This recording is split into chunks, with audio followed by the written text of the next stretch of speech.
గురు పౌర్ణమి రోజు వేదవ్యాసునికి ఎందుకు పూజిస్తారు? జాతకంలో ఉన్న గురుదోషం తొలగిపోవాలంటే గురు పౌర్ణమి రోజు ఎలాంటి పరిహారాలు పాటించాలో మనం ఇప్పుడు తెలుసుకుందాము. ఆషాఢ మాసంలో వచ్చే పౌర్ణమి రోజున గురు పౌర్ణమి మనం జరుపుకుంటాము.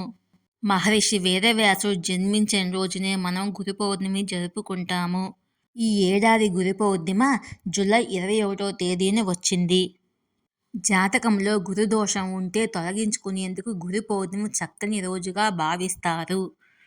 గురు ఆరాధన వ్యక్తి జాతకంలో బృహస్పతి స్థానాన్ని బలపరుస్తుంది. అందుకే జ్యోతిష్ శాస్త్రంలో గురు దోషాన్ని తొలగించుకునేందుకు ఈ రోజును ఎంచుకుంటారు. దేవగురువు బృహస్పతికి గౌరవంగా ఈరోజు పెద్దవారిని పూజిస్తే జాతకంలో గురుబలం పెరుగుతుంది. గురు దోషం తొలగించేందుకు పాటించవలసిన పరిహారాలు. గురు పూర్ణిమ రోజు మీరు గురువు ఆశీర్వాదం తీసుకోవడానికి వీలు లేకపోతే రావి లేదా మర్రి చెట్టును పూజించాలి.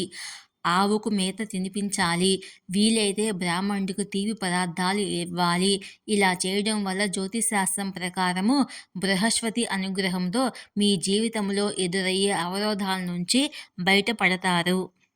గురు పూర్ణిమ రోజు అరటి మొక్కను పూజించడం వల్ల కూడా గురుదోషం తొలగిపోతుంది.